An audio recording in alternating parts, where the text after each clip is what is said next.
Hello friends. आज हम अर्थव्यवस्था के कुछ ऐसे टॉपिक्स को आज समझेंगे जो मतलब कि हैं तो काफ़ी छोटे और बेसिक से, लेकिन कंफ्यूज करने में मतलब कि ये भी पीछे नहीं है। तो चलिए शुरू करते हैं। जैसे कि अर्थव्यवस्था की अगर हम बात करें तो ये दो तरह के होते हैं। जैसे कि एक राज्य के हस्तक्षेप के आधार पर और दूसरा एक होता है, मतलब इनको बांटा गया है दो प्रकार में कि एक राज्य के हस्तक्षेप के आधार पर और एक है विकास के आधार पे। राज्य के हस्तक्षेप के आधार पे अगर हम बात करें तो ये तीन तरह के होते हैं: पूंजीवादी अर्थव्यवस्था, समाजवादी अर्थव्यवस्था और मिश्रित अर्थव्यवस्था। और विकास के आधार पर इनकी बात करें तो इनको तीन भागों में बांटा गया है: विकसित अर्थव्यवस्था, विकासशील अर्थव्यवस्था और अल्प विकसित अर्थव्यवस्था।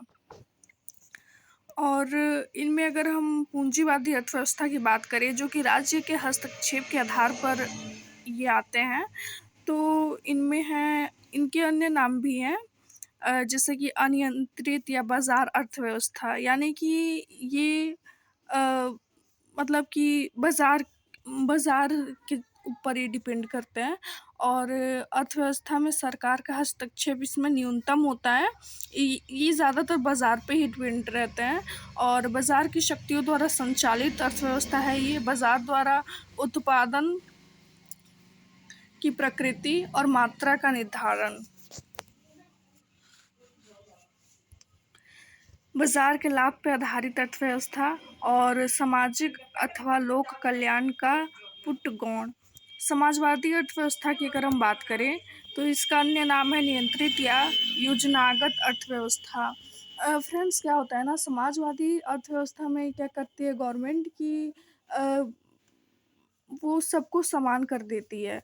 जो जिनका अच्छा उत्पादन हो वो भी, और जिनका कम हो उनको, मतलब कि दोनों को, जो अच्छा कर रहा है उनको भी और जिनका खराब है थोड़ा सा वो भी, दोनों बराबर हो जाते हैं। तो ये कभी ना कभी एक मतलब कि उत्पादन के ऊपर ना इसका एक निगेटिव इम्पैक्ट पड़ता है। जैसे कि जो अच्छा उत्पादन कर रहे हैं वो भी मतलब कि वो नहीं कर पाते हैं। ये सोचते हैं शायद कि मतलब कि जो अच्छा कर रहा है उसको भी, और जो बुरा कर, मतलब अच्छा प्रदर्शन नहीं कर रहा है उसको भी जब समान ही फल मिलना है, तो क्या फ़ायदा ये करके। तो ये कभी ना कभी कुछ निगेटिव इम्पैक्ट भी डालती है। और अर्थव्यवस्था में सरकार की व्यापक एवं नियंत्रणकारी भूमिका होती है जो समाजवादी अर्थव्यवस्था होती है। और बाजार की शक्तियों की भूमिका गौण होती है इसमें बाजार की शक्तियों का पावर उतना नहीं होता है। अधिकतम सामाजिक कल्याण पर आधारित होती है, मतलब समाजवादी जो अर्थव्यवस्था होती है ना वो सामाजिक कल्याण के लिए मतलब कि ये होती है।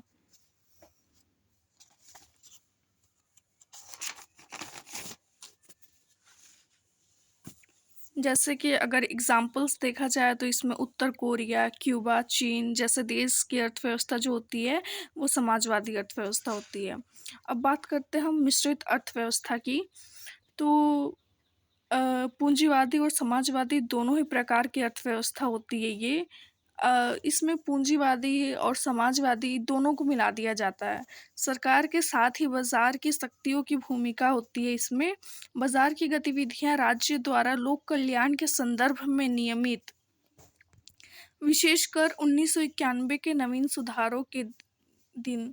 भारत मिश्रित अर्थव्यवस्था का एक अच्छा उदाहरण है। हमारा जो भारत है ये एक तरह का मिश्रित अर्थव्यवस्था ही है। और ये लोक कल्याण के लिए और बाजार की गतिविधियों दोनों के लिए मतलब कि एक अच्छा, या हम कह लें कि ज़्यादा बेहतर मिश्रित अर्थव्यवस्था ही माना जाता है।